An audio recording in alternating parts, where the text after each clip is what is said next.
Hello everyone, my name is Emmanuel Kolawale. I'm an MBA student at West Texas A&M University, and I'll be talking about how to succeed in your career.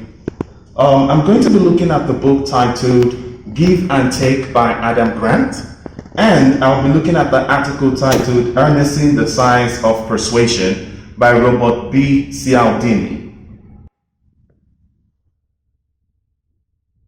Types of professionals. There are three main types of professionals. There is the giver, the taker, and the matcher. The giver focuses on how may I help. Most candidates or professionals might fall into the giver category, but it's left to the human resource hirer or manager to figure out which candidate they're trying to hire to determine whether he or she is a giver, taker, or matcher. The taker focuses on what's in it for me. So the taker is always to just get you to do something for them. How can they move up on the food chain or the hierarchy ladder? How can you get this assignment done for them? And what can you do to help them succeed at their job? Then the last one is the matcher. Will you repay me? When a matcher thinks in this form, it's basically saying that I'm going to help you do whatever you want, okay? But a time is going to come where you're also going to help me do what I need to be successful at my job. So in a company, you want to have mostly givers and matchers, but you want to avoid hiring a taker. Takers demoralize the environment, the working environment. Takers are less productive than givers and matchers. Scientific research shows that salesmen or women givers generate 50% more sales. What does this mean? That because of their givers, that means that they have that attitude that helps them generate even more sales. Medical student givers get 15% higher grades. Engineer givers have the best performance reviews.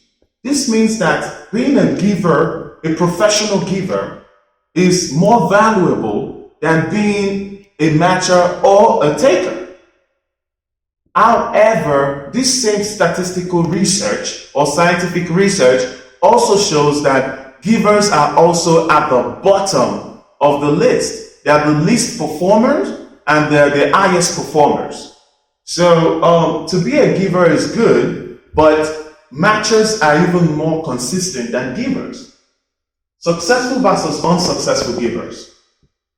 There are three main questions you must ask when it comes to rating a successful or unsuccessful giver. One is why, the other is when, and for whom. In order to be a successful giver, anytime a co-worker, a supervisor, an executive manager comes up to you, you must, and they want you to do something for them, you must ask why. Let's work together to make this happen. Why do you need this? How can I be of service to you? The next thing you want to ask is when? When do you need this by? Like what time? Because a successful giver will be very good at maintaining or calculating his time management. So you want to find out when is this task due. The next thing you want to find out is for whom. Especially if a taker, CEO, chief executive officer, or a co-worker, or some kind of manager or colleague comes up to you, and that person is a taker, you want to find out, is this person a taker? Who is this person specifically? And why is he asking me to do this? Is it to help him? Because how do you identify a taker? A taker focuses on the words I, me, how can I look good for the boss? How can you guys do all the work and I look good for my manager and I take all the growth, I take all the benefits, all the recommendations, but you guys do all the work for me. So you want to avoid takers as much as possible, but it's always good to be either a giver or a matcher.